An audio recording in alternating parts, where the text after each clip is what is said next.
Bismillahirrahmanirrahim. Assalamualaikum warahmatullahi wabarakatuh. Kita akan melanjutkan materi ilmu pengetahuan sosial tema 2 atau tema B, subtema 1, pembelajaran 1. Yang kita bahas adalah mendiskusikan makna proklamasi kemerdekaan Indonesia dalam kehidupan sehari-hari. Maksudnya, makna proklamasi kemerdekaan Indonesia kita terapkan dalam sikap kita di dalam kehidupan sehari-hari setelah kita akan pelajari. Baik sejarah proklamasi kemerdekaan Indonesia. Sama-sama kita tahu bahwasannya negara yang pernah menjajah atau menduduki Indonesia diantaranya adalah Belanda, Inggris, Portugis, Spanyol, dan Jepang. Itu negara-negara yang pernah datang ke Indonesia dan mengambil apa yang ada di Indonesia, berusaha memiliki kekayaan alam yang ada di Indonesia. Baru saja 2 minggu yang lalu kita merayakan Hari Kemerdekaan Indonesia, yaitu pada tanggal 17 Agustus. Sudah 75 tahun bangsa kita merdeka dan berhasil menjadi negara yang mandiri, negara yang terbebas dari penjajah yang berusaha untuk mengambil kekayaan bangsa Indonesia. Kita lihat ke belakang. Pada masa itu, di masa penjajahan, bangsa Indonesia banyak diadu domba dan diperlakukan tidak adil, sehingga muncul pemberontakan untuk membebaskan diri dari tekanan negara asing. Jadi awal ketika negara-negara penjajah datang ke Indonesia, mereka awalnya ingin berdagang, ingin menyebarkan agama mereka, agama Kristen, dan karena melihat begitu indah kayanya bangsa Indonesia, maka muncul keinginan dari para negara-negara penjajah untuk menguasai dan mengambil alih kekayaan alam yang ada di Indonesia, sehingga mereka melakukan berbagai macam cara untuk memuluskan niat mereka untuk menjajah Indonesia.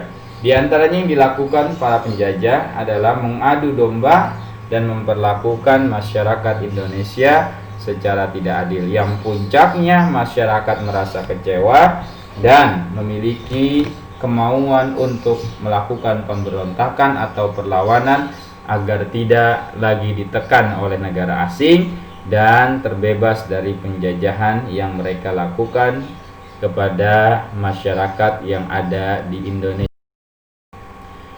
Berawal dari para penjajah melakukan penindasan kepada rakyat. Rakyat disiksa, rakyat dipaksa untuk bertani, dipaksa untuk membuat jalan dan lain sebagainya, tanpa diberi makan, tanpa diberi bayaran.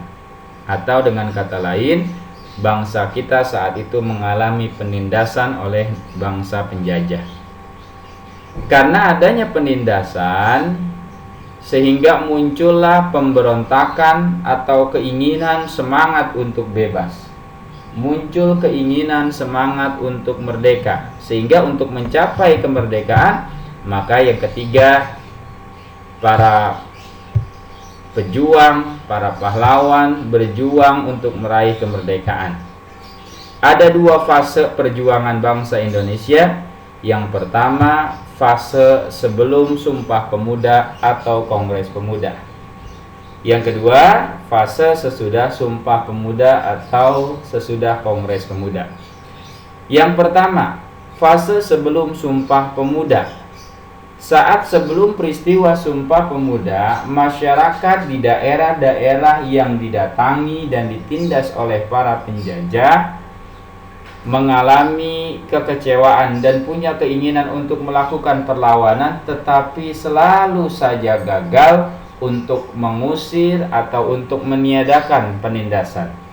Kenapa sebabnya? Dikarenakan mereka berjuang secara kedaerahan. Jadi belum ada persatuan secara nasional, tapi mereka berjuang secara daerah per daerah masing-masing.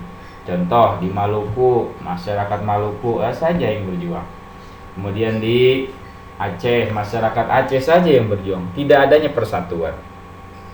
Nah, fase yang kedua barulah setelah Kongres Pemuda II atau saat peristiwa Sumpah Pemuda, maka seluruh pemuda dari berbagai penjuru di Nusantara yang dikenal dengan para pemuda Yong Java, Yong Sumatranenbon, kemudian masih banyak lainnya, para ikatan pemuda, organisasi pemuda datang ke Jakarta menyatakan tekad, berniat, bersatu untuk mengusir penjajah. Maka lahirlah Sumpah Pemuda.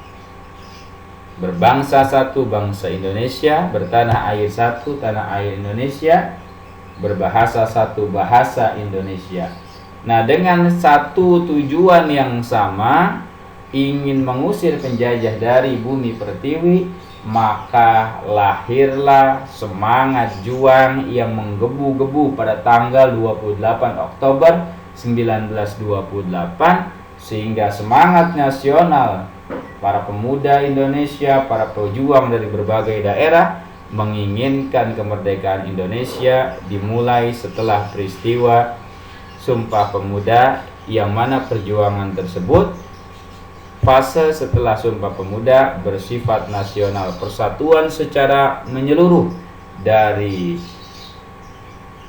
ujung ke ujung Nusantara bersatu padu untuk menyatukan kekuatan untuk melawan penjajah agar tidak lagi mengalami penindasan oleh bangsa asing, khususnya saat itu bangsa Indonesia yang sedang dijajah oleh. Puncak dari perjuangan bangsa Indonesia adalah dibacakannya teks proklamasi kemerdekaan Indonesia oleh Bung Karno dan Bung Hatta di Jalan Pegangsaan Timur pada tanggal 17 Agustus 1945.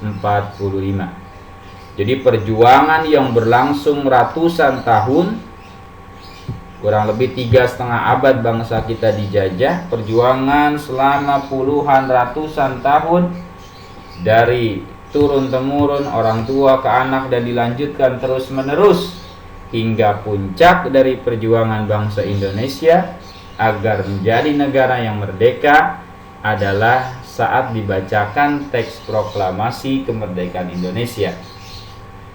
Proklamasi memiliki makna mendalam bagi bangsa Indonesia. Apa makna proklamasi bagi bangsa Indonesia? Berikut makna proklamasi kemerdekaan Indonesia. Yang pertama, makna proklamasi kemerdekaan Indonesia adalah sebagai puncak perjuangan bangsa Indonesia dalam meraih kemerdekaan.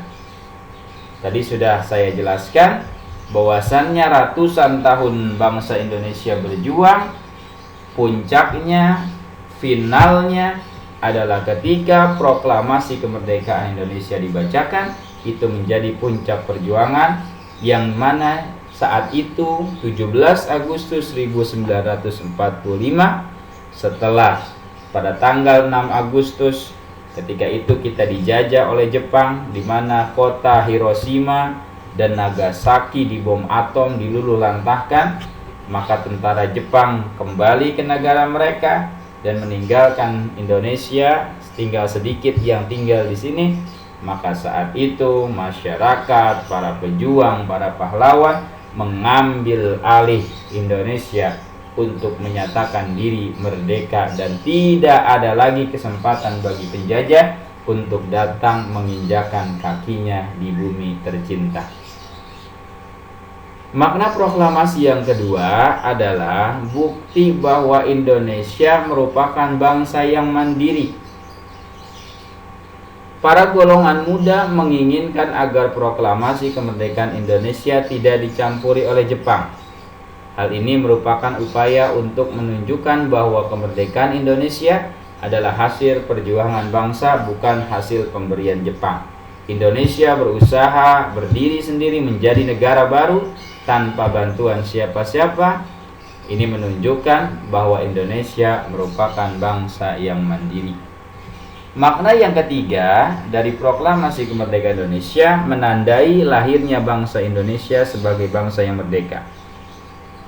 Selang beberapa ratus tahun ke belakang sebelum tanggal 17 Agustus, Indonesia masihlah sebuah negara harapan. Belum menjadi negara secara utuh karena masih dalam penindasan dan masih diduduki oleh penjajah dari luar. Barulah saat teks proklamasi kemerdekaan dibacakan, ini menjadi tanda bahwa lahir negara baru yaitu Indonesia sebagai bangsa yang merdeka. Kemudian makna yang keempat, mendapatkan pengakuan dunia luar. Jadi kemerdekaan Indonesia setelah dibacakan teks proklamasi diakui oleh negara-negara lain dari luar. Nah, keadaan ini diikuti dengan pengakuan dari negara lain. Negara pertama yang mengakui kemerdekaan Indonesia adalah Mesir. Mesir yang menyatakan dan mengakui bahwa kemerdekaan Indonesia 17 Agustus 1945 adalah benar adanya dan lahirnya negara baru yaitu Indonesia. Kemudian yang kelima, landasan untuk bersikap terhadap dunia. Setelah proklamasi kemerdekaan, bangsa Indonesia menjadi bangsa yang merdeka dan bebas untuk menentukan sikap terhadap dunia.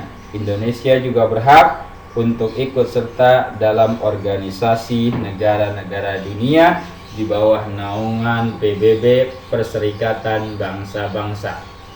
Jadi 5 makna proklamasi kemerdekaan. Yang pertama, puncak perjuangan bangsa. Kedua, sebagai bukti bahwa Indonesia negara yang mandiri. Ketiga, proklamasi sebagai tanda lahirnya bangsa Indonesia. Keempat, bahwasannya proklamasi kemerdekaan Indonesia diakui oleh negara lain. Dan yang kelima, kemerdekaan Indonesia menjadi awalnya Indonesia turut serta bergabung bersikap terhadap dunia dalam organisasi Perserikatan Bangsa-Bangsa.